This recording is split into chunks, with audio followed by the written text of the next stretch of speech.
अस्सलाम वालेकुम dear students, welcome to sir Nadeem Baig YouTube channel. आज हम डिस्कस करेंगे Newton's first law of motion. तो इसको डिस्कस करने से पहले हम लोग इसकी स्टेटमेंट देख लेते हैं। If the net external force acting on an object is zero, the object will maintain its state of rest और यूनिफॉर्म मोशन कांस्टेंट वेलोसिटी। इसका मतलब ये है कि अगर कोई भी ऑब्जेक्ट रेस्ट पर है तो वो रेस्ट पर ही रहेगा, और अगर कोई ऑब्जेक्ट जो है वो यूनिफॉर्म मोशन में है विद कांस्टेंट वेलोसिटी तो वो उसी तरह यूनिफॉर्म मोशन में रहेगा अगर उसके ऊपर एक्ट होने वाली एक्सटर्नल फोर्स जीरो है। अब यहाँ पर कॉन्सेप्ट आता है नेट फोर्स का। तो नेट फोर्स का मतलब होता है कि किसी भी बॉडी के ऊपर जितनी भी फोर्सेस एक्ट हो रही हैं, अगर हम उनको ऐड करें, अगर हम उनका रिजल्टेंट लें तो वो जीरो आना चाहिए। फॉर एग्जांपल, अगर हमारे पास कोई ऑब्जेक्ट है और वो किसी हॉरिजॉन्टल सरफेस पे पड़ा हुआ है, या कोई आप बुक की एग्जांपल ले लें, अगर बुक जो है वो किसी टेबल पे पड़ी है तो इसमें हमारे पास कितनी फोर्सेस एक्ट हो रही हैं।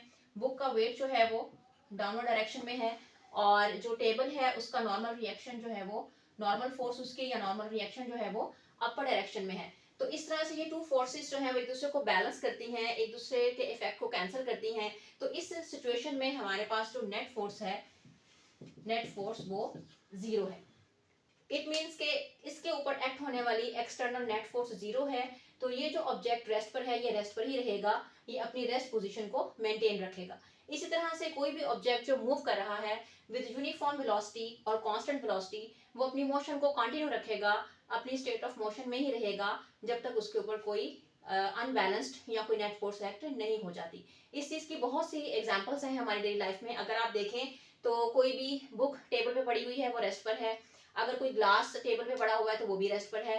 ना बुक खुद ब खुद मूव करेगी, ना ही ग्लास खुद ब खुद मूव करेगा जब तक आप उसके ऊपर कोई एक्सटर्नल अनबैलेंस्ड फोर्स एक्ट नहीं कर देते। इसी तरह से अगर कोई भी बॉडी जो है वो यूनिफॉर्म वेलोसिटी से मूव कर रही है तो वो उसी तरह से यूनिफॉर्म वेलोसिटी से मूव करती रहेगी जब तक उसके ऊपर कोई अनबैलेंस्ड या कोई भी एक्सटर्नल फोर्स एक्ट नहीं होती।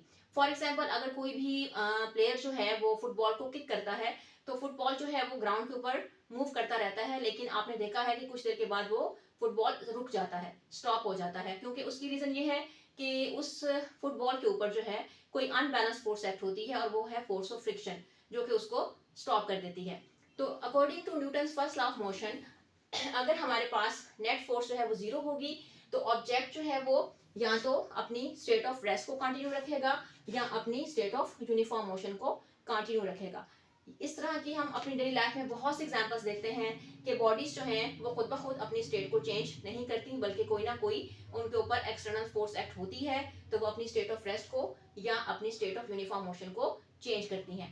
तो इसकी थोड़ी सी मैथमेटिकल फॉर्म हमारे पास इस तरह से आ जाएगी कि अगर हमारे पास नेट फोर्स जीरो है, नेट फोर्स जीरो का मतलब है कि हमारे पास बैलेंस्ड फोर्सेस हैं।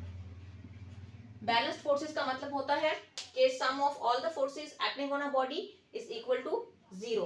किसी भी बॉडी के ऊपर दो फोर्सेस एक्ट हो रही हैं, तीन एक्ट हो रही हैं, चार एक्ट हो रही हैं, जितनी भी नंबर ऑफ फोर्सेस एक्ट हो रही हैं, उन तमाम फोर्सेस का जब सम आपके पास आएगा, अगर वो सम उनका जीरो होगा तो इसका मतलब है कि उनकी नेट फोर्स जीरो है और उन फोर्सेस को हम लोग बैलेंस फोर्सेस कहेंगे। तो जब भी किसी बॉडी के ऊपर बैलेंस फोर्सेस एक्ट होती हैं तो हमारे पास टू सिचुएशंस हो सकती हैं। फर्स्ट सिचुएशन हमारे पास ये होगी, body at rest.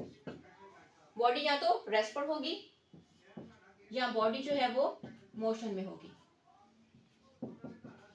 Uniform motion.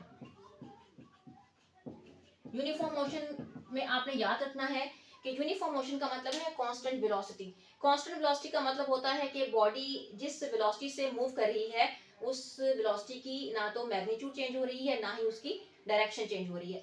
तो अगर नेट फोर्सेस या बैलेंस फोर्सेस है हमारे पास तो दो सिचुएशंस हो सकती हैं हमारे पास, या तो बॉडी रेस्ट पर होगी या बॉडी जो है वो यूनिफॉर्म मोशन में होगी। जो बॉडी रेस्ट पर होगी वो अपनी स्टेट ऑफ रेस्ट को कंटिन्यू रखेगी, और जो बॉडी यूनिफॉर्म मोशन में होगी वो भी अपनी यूनिफॉर्म मोशन को कंटिन्यू रखेगी तब तक जब तक हमारे पास नेट फोर्स जो है वो जीरो है। तो अगर बॉडीज रेस्ट पर हैं तो हमें पता है कि इनकी वेलोसिटी जीरो होगी, और अगर वेलोसिटी जीरो है तो इस बॉडी में कोई भी एक्सेलरेशन नहीं होगा, एक्सेलरेशन भी जीरो होगा। लेकिन अगर बॉडी यूनिफॉर्म मोशन में है, यूनिफॉर्म मोशन का मतलब है कि कांस्टेंट वेलोसिटी, कांस्टेंट वेलोसिटी जब भी होती है किसी भी बॉडी की, तो इसका मतलब है कि इसमें भी हमारे पास एक्सेलरेशन जो है वो जीरो होता है। तो according to Newton's first law of motion हम इस रिजल्ट पे आते हैं कि अगर हमारे पास नेट फोर्स जीरो होगी तो एक्सेलरेशन जो है वो जीरो होगा। तो इन दोनों सिचुएशन में हमारे पास अगर बॉडी रेस्ट पर है तो उसका भी एक्सेलरेशन जीरो है, अगर बॉडी यूनिफॉर्म मोशन में है तो उसका भी एक्सेलरेशन जीरो है। Then according to Newton's first law of motion, if we have net force is equal to zero, then acceleration will be equal to zero. Body will continue its state of rest और state of uniform motion. अब next concept ये आता है कि अगर एक body जो है वो अपनी स्टेट ऑफ रेस्ट को चेंज नहीं करना चाहती और कोई बॉडी अपनी यूनिफॉर्म मोशन को भी चेंज नहीं करना चाहती, तो इसके पीछे क्या रीजन है? न्यूटन का जो फर्स्ट लॉ है इसको हम लॉ ऑफ इनर्शिया भी कहते हैं।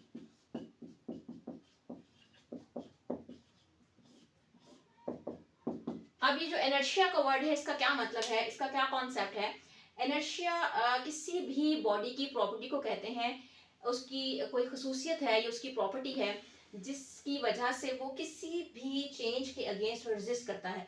अगर कोई बॉडी रेस्ट पर है तो वो रेस्ट पर ही रहना चाहती है, मोशन में नहीं आना चाहती, और अगर कोई बॉडी यूनिफॉर्म मोशन में है तो वो यूनिफॉर्म मोशन में ही रहना चाहती है, वो रेस्ट पर नहीं आना चाहती। तो इस तरह किसी भी बॉडी के अंदर जो रेजिस्टेंस एग्जिस्ट करती है उसको आप उसका इनर्शिया कहते हैं। और जो इनर्शिया है ये डिपेंड करता है मास पे, बॉडीज के मास पे।